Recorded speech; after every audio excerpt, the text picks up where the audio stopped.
हिमाचल प्रदेश राज्य महिला आयोग को 2.5 सालों के लंबे अंतराल के बाद अध्यक्ष मिला है और हिमाचल प्रदेश के मनाली से संबंध रखने वाले विद्या नेगी को प्रदेश की वर्तमान सरकार ने महिला आयोग का नया अध्यक्ष बनाया है। आज इन्होंने अपने कार्यालय में ज्वाइन किया है। इस वक्त खास बातचीत के लिए हमारे साथ है मैम। प्रदेश सरकार ने लंबे समय बाद बड़ी जिम्मेवारी दी है, इस अवसर पर क्या कहेंगे?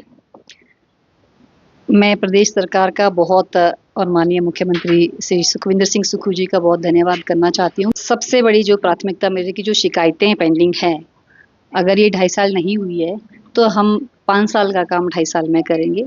ये मेरा सबसे बड़ा प्राथमिक लक्ष्य रहेगा। और दूसरा, जितनी भी हिमाचल प्रदेश में महिलाओं के साथ एट्रोसिटीज़ होती है, अत्याचार होता है, उसके लिए काउंसलिंग की ज़रूरत होती है। काउंसलिंग होती भी है, हो भी रही है, लेकिन उन काउंसलिंग सेंटर्स को सुदृढ़ करने की दिशा में मैं हम काम करूँगी। दूसरा, मैंने जो बात कही है कि प्रैक्टिकली ग्राउंड पे काम करते हुए हम जब देखते हैं कि महिलाओं के साथ किस तरह का बिहेव होता है, उनके लिए ऐसी कौन सी पॉलिसीज़ होनी चाहिए।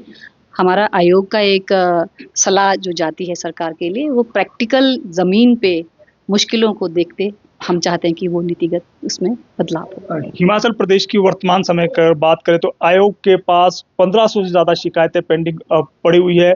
ऐसे में 2.5 साल में कैसे उनको निपटाएंगे? चुनौतीपूर्ण कार्य रहेगा मैम? देखिए, असंभव तो कुछ भी नहीं होता है और मेरा पूरा प्रयास रहेगा और हम 2.5 साल में ये शिकायतें और साथ में वर्तमान में भी कहीं से महिलाओं को समस्याएं आती हैं हमारे पास, हम उसको भी निभाएंगे। वर्तमान की अगर बात करें, वर्तमान सरकार को विपक्ष लगातार ये कह रहा है कि महिला विरोधी है। अब आपकी पहली नियुक्ति प्रदेश सरकार में हुई है, महिलाओं को उचित प्रतिनिधित्व नहीं दिया है, इन सवालों का किस तरीके से जवाब देंगे? सबसे बड़ी बात है कि विपक्ष का तो काम ही है बोलना। उन्हें तो ये समझ आना चाहिए कि वो किस तरह से कहते हैं। अब मैं आपको एक बात बताऊं, महिलाओं का जो राजनीतिक आर्थिक सशक्तिकरण किया है तो वो हमारी सरकार कांग्रेस पार्टी ने किया है।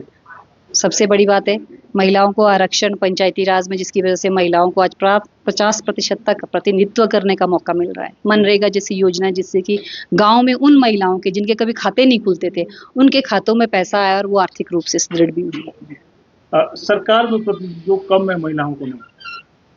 देखिए, हम कब से कह रहे हैं और आपको पता हो कि केंद्र सरकार ने महिलाओं के लिए आरक्षण दिया, लेकिन वो आरक्षण दिया नहीं दिया वो बराबर है। अगर विपक्ष ये कहता है कि हम महिलाओं को सशक्त करने के लिए बहुत बड़ा काम करते हैं, तो वो कोई एक काम बता दे मुझे जो उन्होंने किया है। जी।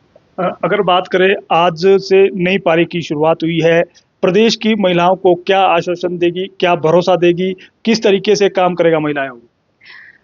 देखिए, आयोग के अपने भी कुछ नियम होते हैं, उस तरीके से जो हमारे पास शिकायतें हैं उनका हम निवारण करेंगे और साथ में प्रैक्टिकली मैं एक ग्राउंड से जुड़ी हुई महिला हूँ और ग्रास रूट पे हमेशा काम करती आई हूँ।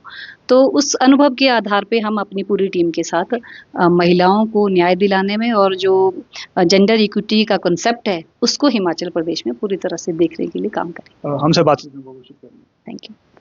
तो ये हिमाचल प्रदेश राज्य महिला आयोग के नए अध्यक्ष विद्या नेगी थे, जिन्होंने साफ शब्दों में कह दिया है कि ग्राउंड पर रहकर जो है वो जो मामले महिलाओं से जुड़े हुए महिला आयोग के पास आएंगे, उनका निपटारा किया जाएगा।